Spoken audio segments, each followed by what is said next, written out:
Welcome to Bernard's Inn Hall on behalf of the City of London branch of the Chartered Management Institute. My thanks to Gresham College Academic Board for hosting this event, and to my friends and Zen group for co-sponsoring the reception that takes place afterwards, where I hope you all enjoy their hospitality. This evening's talk promises to be a timely insight into the currencies of people management and business. And so with no further ado, I would like to hand over to Alderman Professor Michael Mainelli. Thank you.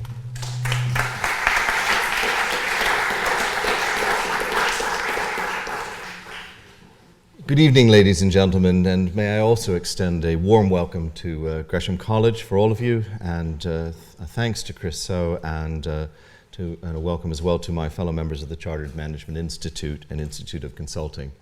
It's a real delight to have you here this evening because I'm going to outline, I think, some interesting ideas that we've been working on for a number of years, but they're very much ideas as a work in progress, and I hope that over the reception or via email, we might continue a conversation.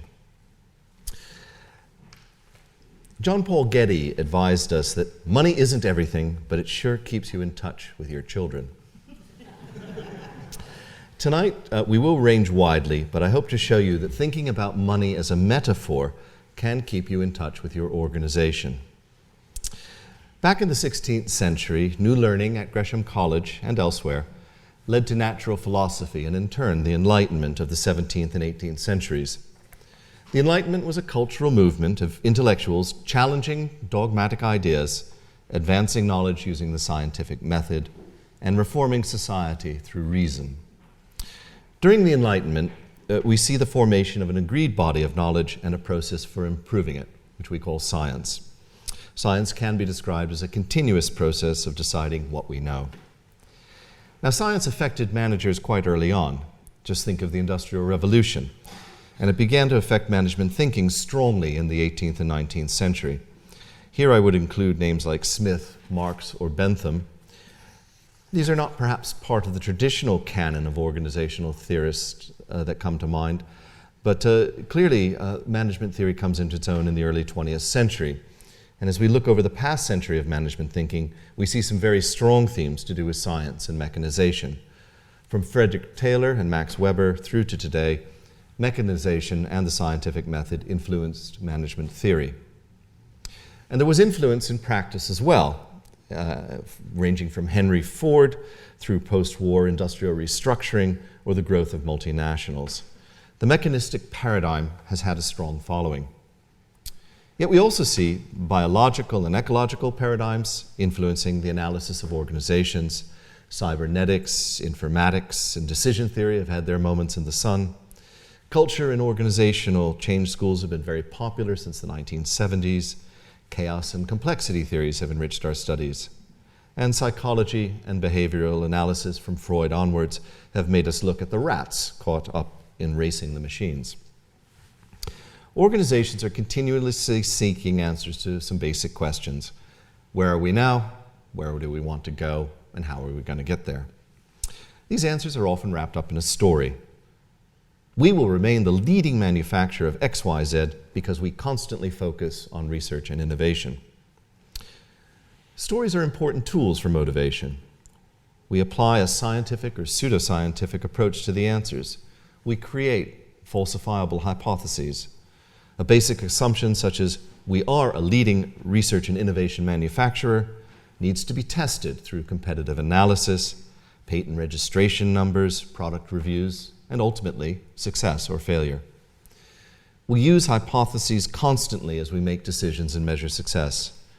Firms and organizations stumble or die when they use their hypotheses without testing or challenging them. IBM, for example, on the importance of mainframe computers, Kodak or Eastman Kodak on the importance of printed photographs, numerous governments on Olympic Games and their returns. Hypotheses need to change and improve. To the three basic questions I often add, where were we and how did we get there? I add them because the history, the narrative, the story of why we survived or thrived creates our mental frameworks. And within all of this, managers strive to use planning, implementation, and review to organize people, processes, and resources to achieve these results in hopefully a continuous, virtuous circle. So much basic management theory for Chartered Management Institute folk. I would like to point towards two other trends that concern us tonight as we consider managing people. The first is a move towards viewing organizations as collections of people rather than as machines filled with people. Increasing prosperity has given people more power to choose their organizations and their level of commitment. This power may ebb and flow a bit with the economic cycle when we are desperate for jobs, but as individuals we have much more power over our lives than a century ago, and managers need to find ways to organize people without treating them just as cogs in a machine. The second trend is information and communications technology. ICT can be directed squarely at organizational issues. If I invent a wonderful new metal alloy technology, I might transform, say, automobile manufacturing, yet not affect management. But if I invent a new way of communicating or analyzing, I can transform management. To grasp this quickly, I would ask you to think about the use of accounting and reports over the past 50 years, the spreadsheet, voicemail, email, social networks, Twitter. ICT has transformed management and will continue to do so. The empowered workers within organizations can vote, for example, globally and virtually at no cost. Personally, I think we may be only on the first step of tremendous new ways in which computing can reorganize us. Perhaps new voting systems using tools from things like Bitcoin architecture, automated project managers, amoeba organizations amalgamating online and fragmenting again.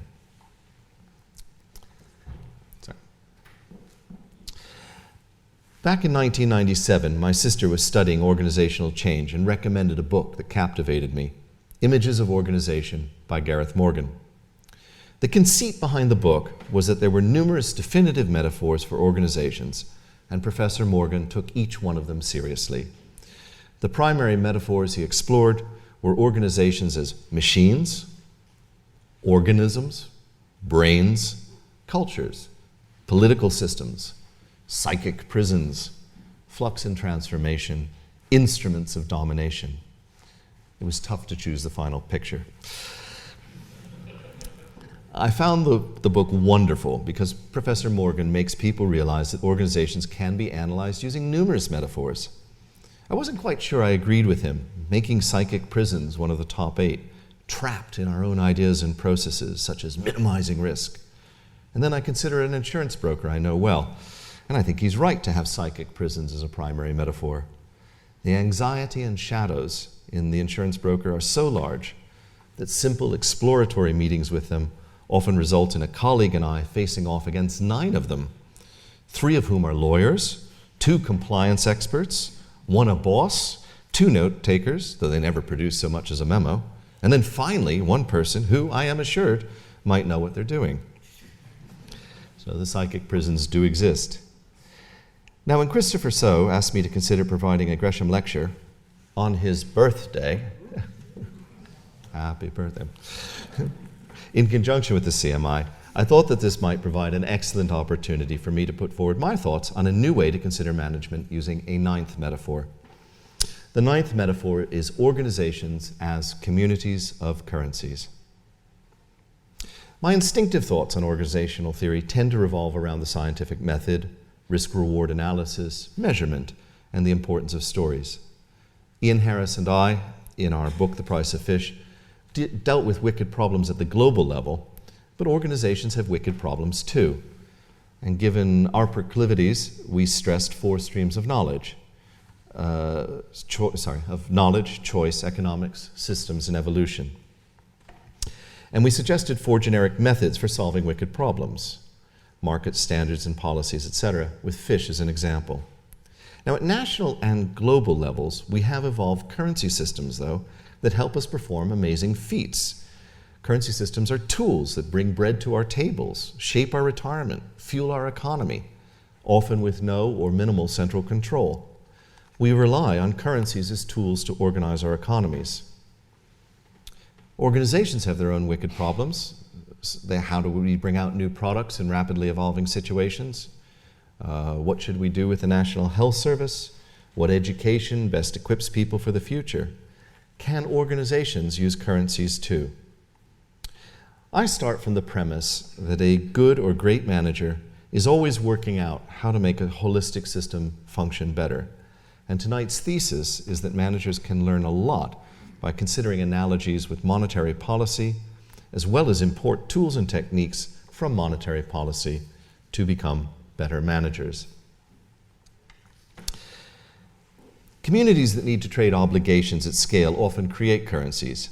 Power, influence, status, career prospects are all currencies that interact with the more traditional currencies we express financially, for example, budgets and salaries. To stir up your thinking, remember that managers pay people in salaries, sure, but also perks, trips, time off, training, fun or boring projects, employee of the month, their photos on websites, or singing happy birthday to them in the office. There's a whole process moving online called gamification, where people try and turn sales calls into, for example, a game, a video game that you might play. Gensler, a global architectural firm, has found that workers dislike open plan offices, but open plan offices provide managers with other tools: desks next to friends, meeting room time, highly desirable private offices, and coveted corner offices. I call one quick way to analyze organizations another currency: passing the time, somewhat based on my philosophy that our time is our lives' core constraining bottleneck, or currency. To use this, one just critically analyzes where organizations spend time. Note the mixed metaphor of the monetary verb spend with the chronological noun time. Time can be work-life balance, access to bosses, time in grade before promotion, or just having a good look at what consumes most meeting time. Is it customers, disputes, new products, staff development? Where does the time go? I don't intend to enumerate all of the various currencies managers issue and use. It's your job to create them. But to help you think creatively, I'll give you 3 interesting examples. In our firm, it's an honor to get your name on a published report. In a similar vein, a maker of gym equipment I know motivates his staff by letting them sign the completed equipment he sends out if they meet his quality standards. I grunt in front of the machine that Tim has signed. In a large R&D organization, we once created an innovation fund that was measured on spending it all as early as possible in the year to increase the pace of change. Successful managers manage multiple currencies, and naturally technology can help to manage them. We can and should speculate about how electronic currencies such as Ripple or Bitcoin might work inside an organization, but here today is a fun site that helps people trade chores, chore wars. So for example, in the workplace, you can do this by setting up a currency point system for your team or your company. People will naturally exchange organizational currencies, and thus these currencies involve risks comparable to those faced by central banks, such as inflation, devaluation, capital flight. So tonight's 9th metaphor, the organization as a community of currencies, may help you become better systemic managers by thinking of your job as creating and managing them. Before I set out my stall, let's explore what happens when organizational currencies go wrong. The accounting firm of Arthur Andersen was founded in 1913 in Chicago. This firm was a go-getting outfit from the start. After the Second World War, in the 1950s, it was possibly the first firm to see the potential of computing and accounting, and also one of the first firms to set up an international network. Here in London, during the 1980s and 1990s, it was a powerhouse and began to overshadow much older firms in the birthplace of the profession. It was widely recognized as the firm to emulate. It had some of the smartest accountants, some of the most connected partners, and the most aggressive sales approach. It built the first significant accountancy-based management consultancy. This highly motivated firm paid the highest wages and had the highest profits per partner. Now, much of Arthur Andersen's success was built on having a strong correlation between financial performance and pay. Much organizational theory attempts to align performance and pay. Significant firms advise on how much to pay whom for what. Bonuses, stock options, and executive compensation schemes are all popular and well-known management tools. At Arthur Andersen, the currency of management was the currency of money. However, in 1994, during a merger between our firm, Binder Hamlin, and Arthur Andersen, I made myself unpopular by predicting the demise of Arthur Andersen unless it changed its ways. My analysis was based on the fact that Arthur Andersen took on risk when it took on clients, but this risk was not factored into into compensation. To be a little technical, all accountancy firms have professional indemnity insurance. Most of them run as internal mutual insurers. Few, if any, accountancy firms tell individual partners how much they cost. Our firm had narrowly escaped repercussions from a 1990s Enron event, the demise of Metal-Gesellschaft.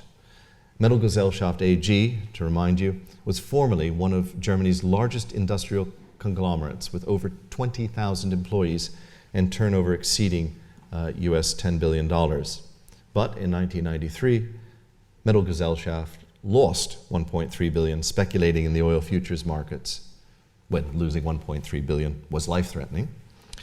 So well before Enron, the dangers in auditing derivatives and trading already had a poster child. Now, our firm's response to avoiding similar situations in future was to charge back the professional indemnity costs to each individual partner. This resulted in partners with larger risks paying more and having therefore relatively lower profit. We wanted partners to seek balanced business deals with clients. A hairdressing company in the Midlands might cost the partner a few bob to audit in terms of professional indemnity insurance, but a global commodities firm trading derivatives would cost many bob more. The idea was to force the partners to price risk appropriately. A partner's bonus would be calculated after subtracting operating costs and then after subtracting professional indemnity costs. If a partner wanted a new global commodities client, they would have to charge higher fees to keep their profit share stable. Overall, we would probably have fewer large risky clients, but would be at least as profitable per partner and safer. Arthur Andersen did not charge individual partners for professional indemnity insurance. So individual partners were encouraged to go and get as many clients as they could, incorporating all sorts of risks, as long as they could increase their own annual operating profit. Arthur Andersen claimed that they had superior procedures to reduce risks. To me, they certainly had bigger procedures and an intimidating amount of paperwork.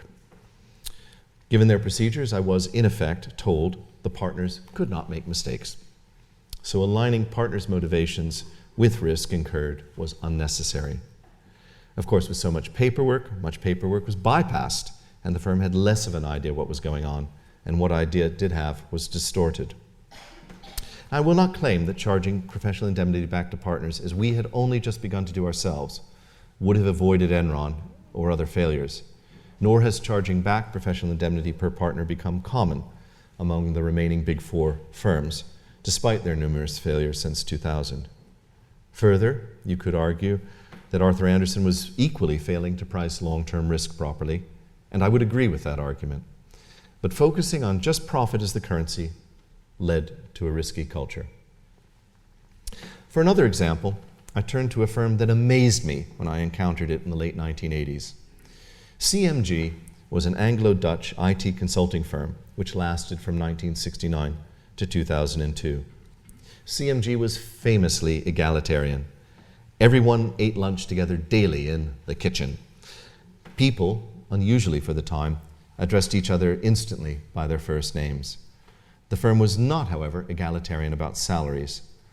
Failure to adhere to Commander, their strict quality system, resulted in corrective action request sanctions, which could reduce salaries almost instantly. Salaries were posted publicly, and a higher salary gave you a higher rank. I remember working alongside CMG on one project when year-end salary reviews had been published. I turned up to a meeting the next day to find that the rather competent project manager of a couple of years I'd been working with had been demoted because a person who had just arrived on the project the week before had been promoted over him based on the changed salary postings back at headquarters. Having removed most other forms of measurement, money drove CMG. And the coda? In 2000, CMG, seeking ever more rapid monetary growth and annual profits, overpaid for Admiral computing and was forced to merge with Logica in 2002. These cases, and those of many other organizations that failed, show that linking profits too strongly to individual bonuses or to money is dangerous. If economic money alone, or mono money as I call it here, is your only organizational currency, your toolkit is not rich enough to handle the portfolio of risks you face. My argument is not a technical and financial one. The argument is a motivational and cultural one. Paying people purely on financial performance is unlikely to reflect true performance of the organization over the long term and create an unhealthy culture. If we had more time, we should look at the pernicious effects of inequality in pay within firms. As Margaret Heffernan says, surely this is what lies behind the public outrage surrounding bankers' bonuses.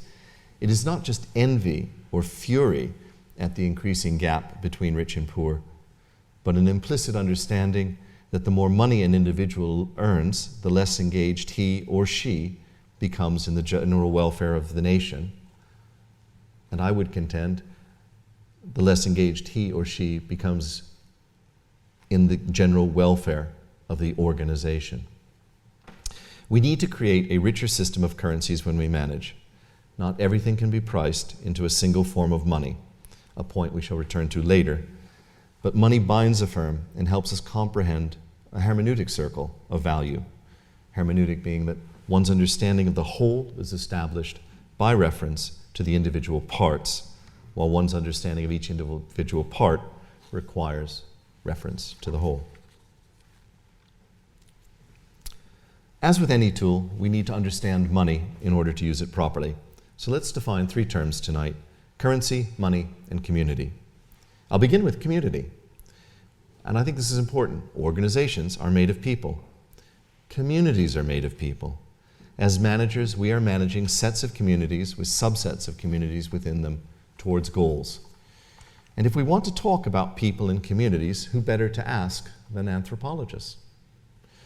Interestingly, a definition I've derived from reading anthropologists' thoughts is that communities form when people are indebted to one another. If a group of people meet on the street and leave without obligations to each other, they do not form a community. Small communities tend to hold everything in common. They are completely and mutually indebted. Slightly larger communities need other mechanisms to record indebtedness. Hey, Brother John, in our community, you attend church on Sunday and you missed it. We've got a small tick against you. But if your community is large and your forms of indebtedness more complex, you can start to trade the indebtedness. I owe you a chicken. You give my indebtedness to someone else to repay one of your debts. He or she claims the chicken from me. In larger communities, this indebtedness can be complex and heterogeneous. We can trade indebtedness of chickens for indebtedness of shoes, help with house building, favors owed, or slights to status. Money is a technology that allows you to track indebtedness. A different but complementary view is taken by James Buchan. In his wide-ranging 1997 philosophical work on money, he calls it frozen desire.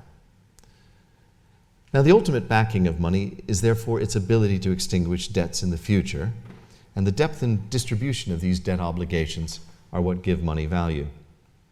Keith Hart adds another view. Money expands the capacity of individuals to stabilize their own personal identity by holding something durable that embodies the desires and wealth of all the other members of society. The modern system of money provides individuals with a vast repertoire of instruments to keep track of their exchanges with the world and to calculate their current balance of their worth in the community. In this sense, money's chief function is remembering. People learn to understand each other as members of communities, and money is an important vehicle for this. If you've been listening, it's kind of interesting. We're a very long way from the financial elements of money and a very close to the concepts of how money is at the heart of our communities. Max Asness also touched on this idea that money is important for the future when he quipped, "Money is something you have to make in case you don't die." So what then is currency? Well, currency represents money. Currency is anything that can be used as a token to record and transmit money around the community. Money is virtual, currency is real. If something is commonly accepted as a token for money, then it is a currency, whether it is gold or babysitting circle tokens or chore wars. When creating a currency, one big choice is over having a fixed or variable supply. Try to imagine the perfect currency for money, say a new chemical element. Let's call it pecunium. What then should be pecunium's characteristics? Where should we put it on the periodic table? What is its atomic weight? Might it be near gold or thereabouts? Now, the supply of gold is largely fixed. I say largely, as the Spanish plundering the Americas put a lot more gold into circulation. And perhaps an asteroid might crash onto the planet one day, crack open, and reveal a solid gold core. But anyway, let's say the supply is largely fixed. For an example of pecunium with a supposedly future fixed supply, think about Bitcoin. When I explain Bitcoin, I ask people to imagine it not as money, but as a new virtual element. We know what the supply is, we know where most of it is, however, it is not money. It is a virtual element designed to be a currency, and we can use that currency to trade what we wish. Contrary-wise, we can have currencies which do rise and fall in supply. Pecunium that creates and destroys itself as needed would be a tantalizing physical element, yet we have such pecunium in fiat currencies. Fiat currencies are tokens that allow us to extinguish tax debts. Fiat currencies are not fixed in supply. The supply is flexible. Governments create and destroy fiat currencies at will through borrowing and taxation. Though most of the time these days governments seem to create at this time of quantitative easing. The idea is that by managing the level of tax debts in the economy, both up and down, we can create mutual credit of stable value that facilitates trade and exchange. David Graeber highlights the confusion of fiat currency with money and the tension between fixed and infinite supplies of money, saying, how is it that we have come to treat money, which after all is nothing but a social relation and therefore infinitely expandable, as if it were a limited resource like petroleum? We must cut social services because we simply don't have the money. And oil, which actually is a limited resource, as if it were money, as something to be freely spent to generate ever-increasing economic activity, as if there would never be an end to it. The two forms of insanity are clearly linked. Really, a coin is just a promise, and the only real limit to the amount of money we produce is how many promises we wish to make to one another, and what sort. Well, I'd ask you to remember the traditional definition of money: a store of value, a unit of account, and a medium of exchange. Fiat currency is certainly a medium of exchange, but we seem to find it very hard to include both store of value and stable unit of account within the same robust system. And these explanations lead us to national debts and community with future generations. National debt has long stirred intense emotions. In 1787, Publius, later President James Madison, wrote in the Federalist Papers that democracy may lead to a rage for paper money, for an abolition of debts, for an equal division of property, or for any other improper or wicked project. Yet Madison's intellectual sparring partner, Alexander Hamilton, believed debt would underpin patriotism. A national debt, if it is not excessive, will be to us a national blessing. It will be a powerful cement to our union. A well-managed national debt helps to form a national community. Debt creates faith in communities. Kierkegaard's book, De Omnibus Dubitandum Est, Doubt Everything, reminds us that without risk there is no faith. There can be no faith without doubt. I might add, there can be no faith in the community without debt. Thus, credit and a form of doubt about future repayment. So, to conclude our definitions, money is communities are groups of people who are indebted to one another. Money is units of indebtedness about desires frozen at a point in time, which we can trade within a community using currencies. Money itself can help build a sense of community. We need to create currencies for our organizations that organize communities towards our goals.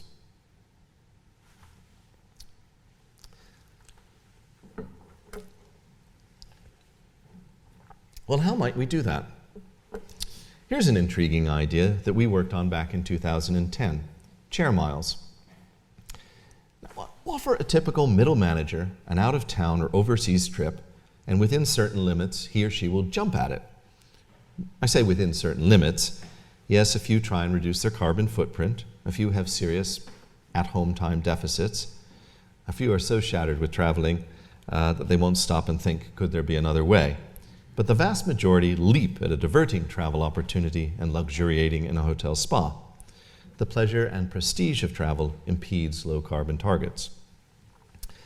Cisco, a company famous for its internet routers, also has significant, high-quality, end-to-end teleconference offerings, such as its telepresence service. Cisco eats its own dog food, in the vernacular, encouraging teleconferencing among its 65,000 employees. Now, from 2007 to 2009, this telepresence grew sixfold within Cisco, from 44,000 meetings every 3 months in 2007 to 250,000 meetings every 3 months in 2009. Cisco has over 900 of these telepresence production rooms covering 250 cities in 60 countries, and the rooms are heavily used. Based on an 8-hour business day and a 5-day work week, utilization is over 60%. And Cisco tracks these benefits quite carefully, estimating that nearly 160,000 unnecessary meetings were avoided. And given the numbers involved, Cisco estimated its 2010 avoided travel savings at $628 million and productivity improvements at $235 million. These are compelling numbers, and environmental benefits are significant as well. Cisco estimates emissions saved over the first 200 weeks at over 330,000 tons of CO2, about 5 million euros if these were bought as carbon credits, and equivalent to having kept 80,000 automobiles off the road that year. But motivating staff to prefer not traveling is still a significant problem. Sure, everyone talks carbon savings, but major airlines offer air miles and other frequent user reward schemes. These are bonus programs, or currencies, that reward travel. And how much is an air mile worth? Well, estimates range from 1p to 10p per air mile. So in decision-making terms, a 2,000-mile trip, 4,000 miles return, means a bribe of £40 to £400 for you to travel rather than sit at your desk. This doesn't count the additional air miles earned for hotel accommodation or car hire. Now, Nick Noakes, a Cisco salesman for telepresence, suggested chair miles. And having worked years ago on air miles, we worked up a scheme with him. Because travel prestige and rewards for individuals overwhelm corporate savings, why shouldn't they provide chair miles, reward people for not traveling, a currency for sitting at your desk on your backside? Pretty impressive, I think.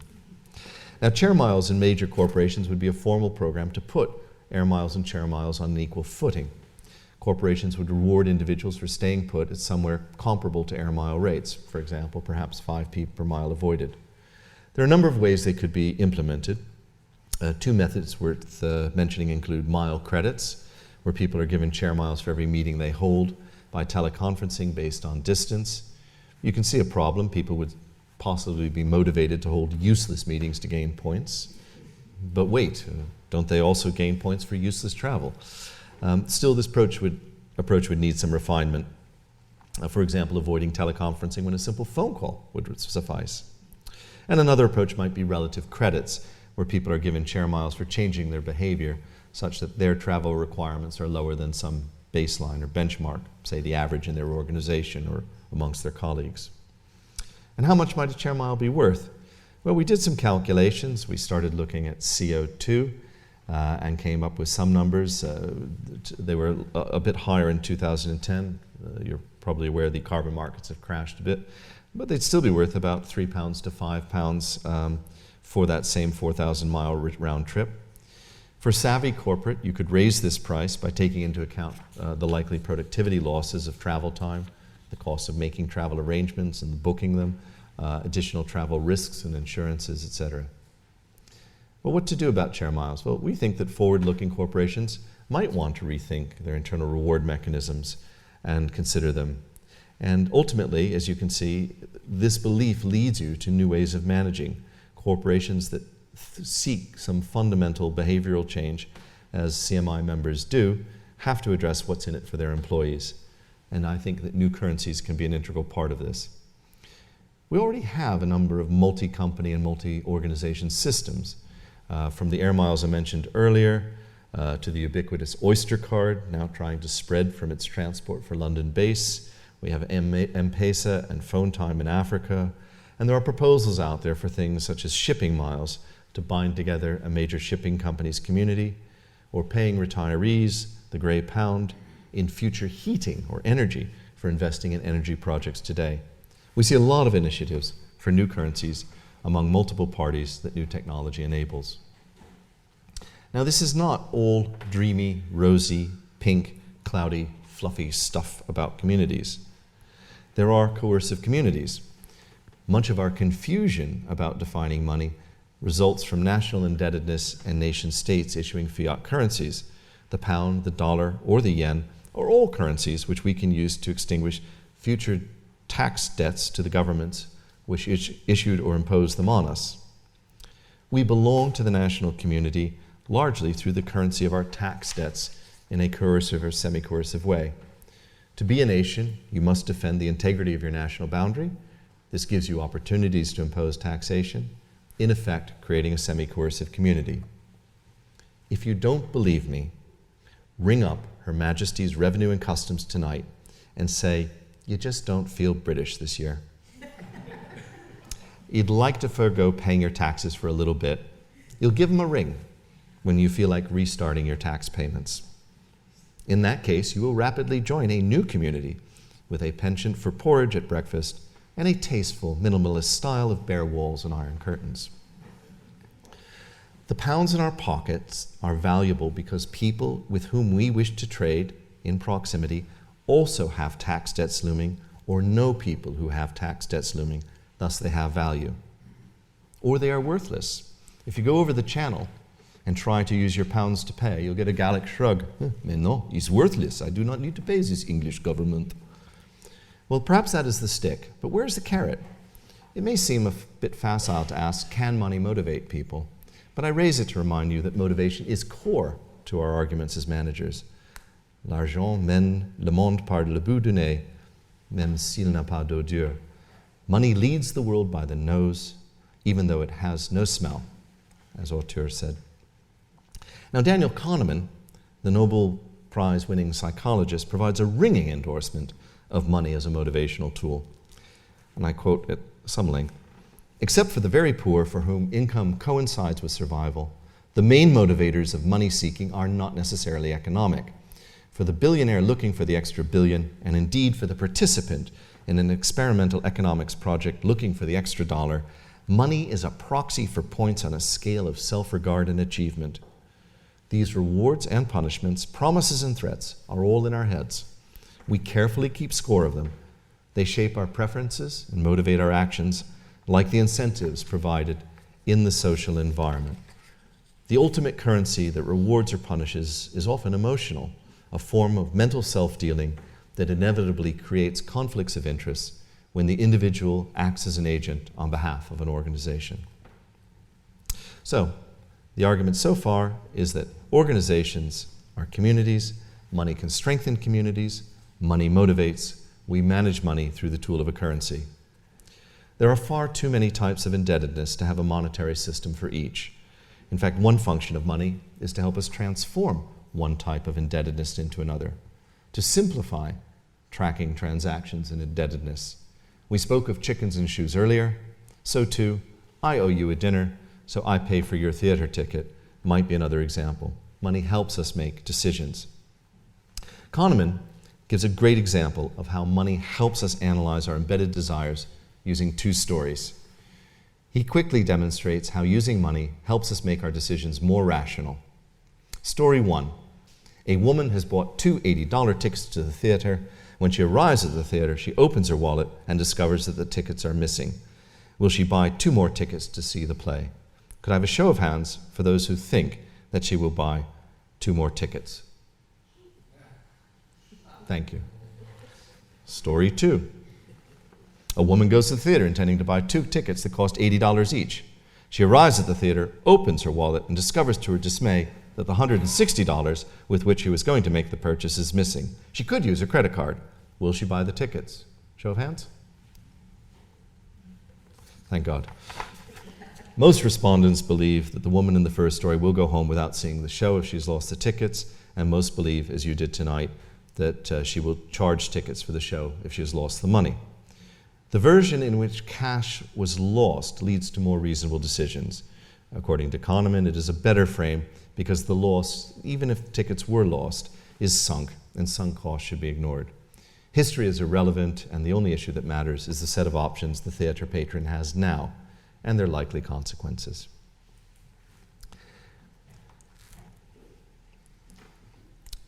This month, the world lost a great thinker and another Nobel Prize winner on organizational theory, Ronald Coase, who died on the 2nd of September. Coase is best known for a seminal paper in 1937, The Nature of the Firm, where he sought to discover why a firm emerges at all in a specialized exchange economy. In this paper, he looked at the ideal size of a firm by introducing the concept of transaction costs to explain the nature and limits of firms. Large firms stick together so long as they have lower transaction costs than outside the firm. His work is invoked to try and explain why large firms exist, as well as why outsource or why crowdsource. To quote The Economist, Mr. Coase's theory of the firm would suggest that firms ought to be in retreat at the moment because technology is lowering transaction costs. Why go to the bother of organizing things under one roof when the internet lowers the cost of going to the market? Now, our ninth metaphor of organizations as communities of currencies builds on Coase's ideas, yet is subtly different. A good manager needs to make sure his or her internal currencies are more efficient than going outside the firm and contracting directly. Sometimes these choices are forced. You must use central procurement. Other times these choices are too lax. It's easier to get it printed outside because our central printing department overcharges for overheads. As currencies are tools for more efficient transaction costs, hopefully positively, I wonder whether a richer view of the organization might be to consider the organization as a community where the ideal size is determined by the efficiency of its currencies. If the organization is seen as a central bank issuing these currencies, then we move from just transaction costs to look at the system as a whole. The currency value includes the backing of a larger, direct community over the tax-extinguished backing of an external fiat currency. And this might explain why large firms persist despite increasingly lower transactional costs due to information technology. Their internal currencies aid persistence, not just as media of exchange, but also as units of account and stores of value that are not equivalent outside the firm. Outside the organization, your status as super-duper procurement manager of Megacorp is worth less than within. Your corner office status is an impediment to trading outside. People will go a lot further to get their money's worth out of time they've served with a troubled large corporate, a trove of currency values embedded in this large community, than they might for a troubled smaller company with which they could have worked as long. If you need a quick thought on this, consider how people participate in the alumni programs of large corporations long after they've left. I began by emphasizing that mono-money or monocurrency organizations can be dangerous and that we may need more than one currency. I will note, too, that many currencies can be dangerous. To explore this a bit, I want to touch on another thing that computers have increased: various forms of non-financial reporting, both within and outside organizations. The first and quite laudable dimension of non-financial reporting is that we seek to have people report on important things that may not be fully covered in the accounts. This leads to discussion, sometimes pressure by activists, and also sometimes too much pressure and rule gaming. However, the second dimension is trying to create an alternative reporting system of duration alongside money. Here I am less convinced, and why I'm queasy about the various capital analyses put forward by activist NGOs. As financial people, we should already abhor externalities. Externalities means that someone is harming others and not bearing the cost. We should seek to internalize those externalities where we can. And if we can internalize an externality, then we have lots of appropriate tools to deal with it. Financial accounts, audits, investment structures, as well as some emerging tools, for example, long finances confidence accounting, that try and reflect the uncertainties in these numbers. When something remains an externality, our tools are limp and pathetic, including non-financial reporting. And an example, to pick on carbon again, might be the move towards mandatory carbon reporting. Yes, we should be examining carbon emissions closely, but wouldn't it be better to have the real costs on the income statements and balance sheets? Still, auditors love new reporting and love the idea of additional reporting. Carbon emissions reporting means more numbers and more fees. I contend, though, that auditors and accountants have a hard enough time reporting financial numbers. What qualifies them to audit carbon emissions? The professionals in that field are scientists and engineers who, frankly, have been doing it for far longer than most of us financial folks have noticed. The financial community should seek, in my opinion, to internalize carbon either by pushing for working carbon markets or taxation, and then let markets or governments set the price. In either case, when the externality is monetized, we can deal with it using traditional financial tools. And by creating multiple reporting standards, we create a problem for managers. They need to make optimizing decisions from many different currencies: money, staff, carbon emissions, water use, energy use.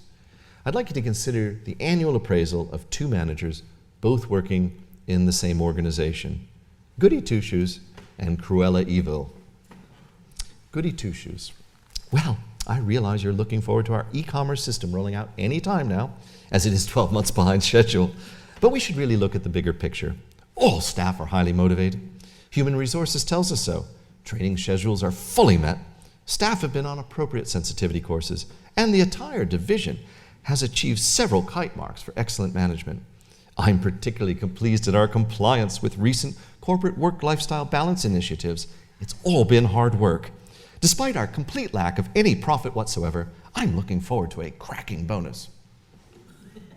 And then we have Cruella Evil. Yeah, sure, I've cut a few corners around here. Who wouldn't? But we managed to implement one heck of an e-commerce system in just 12 months. Yeah, a few early customers won't return, but month on month our turnover is rising. Yeah, I realize paperwork's a bit behind. Press has been a bit harsh. I don't really want to get into those 2 lawsuits for sexual harassment. After all, you need a bit of spirit when you're driving a team hard with such high staff turnover. Despite the kinks along the way, including the jail sentence, I've made a heck of a lot of profit, and I'm looking forward to a cracking bonus. Multiple currencies and multiple currency systems lead to exchange rates. I term this the prime metric problem. Cruella Evil and Goody Two-Shoes are being evaluated in a variety of currencies: the profit currency, the compliance currency, the staff satisfaction currency, etc. Cruella Evil has made profit her primary goal. Goody Two-Shoes has made compliance with mandatory initiatives her primary goal. Neither manager can be criticized. They have not been given the tools to choose between conflicting goals or a single variable to optimize. They have not been given an algorithm or exchange rate that would allow them to convert suboptimal performance on profit into socially responsible goals, or vice versa. We have currency dissonance, or in a phrase I rather like, a man with one watch knows the time, a man with 2 watches is never sure. We manage what we measure, but too many measures is sloppy management. So helping people make better choices involves simplifying these currencies appropriately too. Now, Coase extended his work in a 1960 paper, The Problem of Social Cost.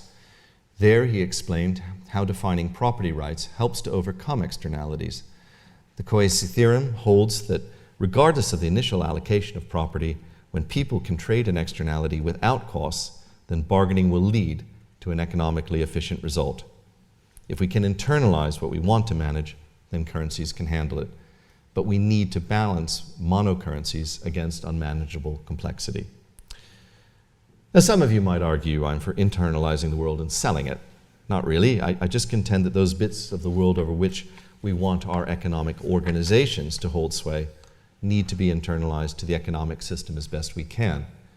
And there are many things that cannot be internalized, many things that are beyond price or value and should be not be bought or sold. I look particularly at things like honor or biodiversity. On biodiversity, I come down broadly in favor of reserves, sanctuaries, and set-asides because internalization just may be impossible. But my preferred approach is to seek to internalize externalities in the first instance because that gives us, it brings the problems into a regime that we can handle. Now, in final point I'd like to make on multiple currencies is that in portfolio analysis, the biggest risk and biggest mistake most people make is to start analyzing when they've left a risk outside of the portfolio, and this therefore negates the point of the entire analysis. Likewise, for organizations, I contend that one primary risk is not having a primary risk within one of the organizational currencies. If we go back to the case of Arthur Andersen, one could argue quite a bit about why, but it's very clear that the reputation of the firm, once it was damaged, brought it down, and yet that reputational currency featured or did not seem to feature highly within their management system. We need to balance the dangers of mono-money obsession against the dangers of multi-currency paralysis with Cruella Evil and Goody Two-Shoes. Within organizations, we might also look at Abraham Maslow's well-known, and I'm sure to all CMI members, too well-known, 5-level hierarchy of needs to see the limits of this currency approach. At the first levels, at the bottom, physiological needs, we as managers should be providing these basics regardless. However, the following 3 levels of safety, belonging, and esteem are all suitable to organizational currencies. The top level, self-actualization, is, like physiological needs, probably not amenable to currencies. And of course, I love my friend Douglas Board, who goes beyond self-actualization and calls his venture Maslow's Attic. Anyway, in the vernacular, what's your takeaway? What might you do differently tomorrow? An organizational metaphor is just another way of looking at the world to help you make decisions.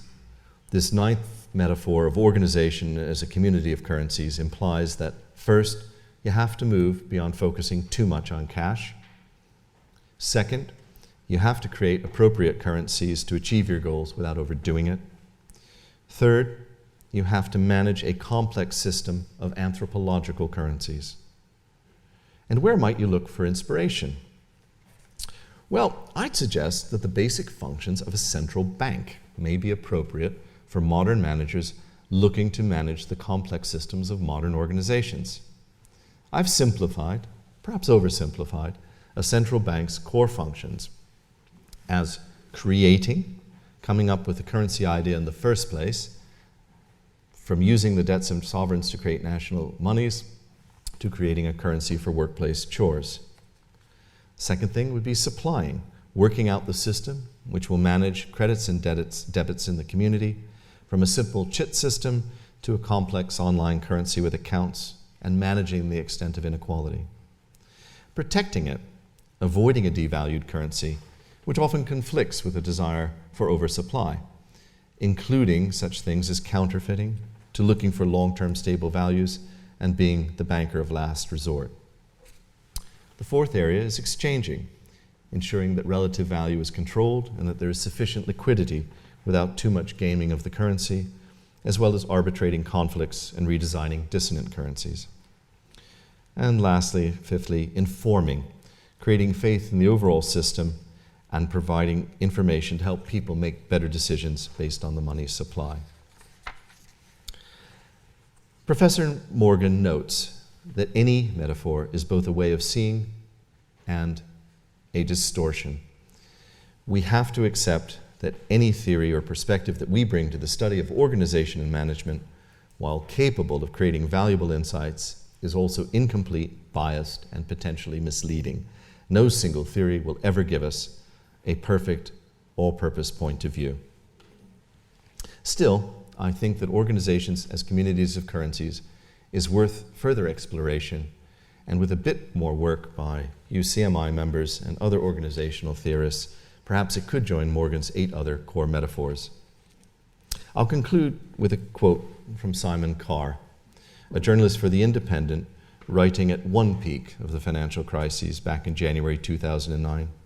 He said, "Money turns out to be whatever we agree it to be. It is a collective work of the imagination."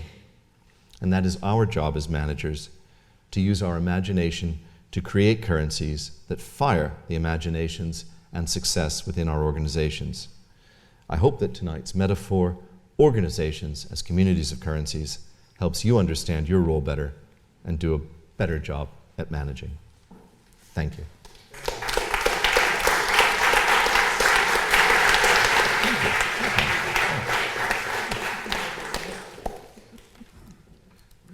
Before we head to the reception, I'd just like to remind people about the last of my events for this year is the 2013 Sir Kenny Cork Management Lecture, now taking place on the 11th of November.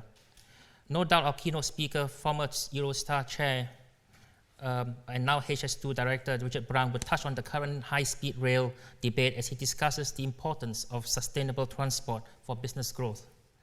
There will be opportunities to ask your questions during the Q&A and the dinner that follow. In addition, Carol Railton will deliver a practical and informative workshop on the importance of personal branding. We'll be happy to supply more information about the event if you leave your business card on your way out. Many thanks again to Gresham College for enabling this evening, and also to Zen Group for their support. Please do join us for the reception. Thank you very much.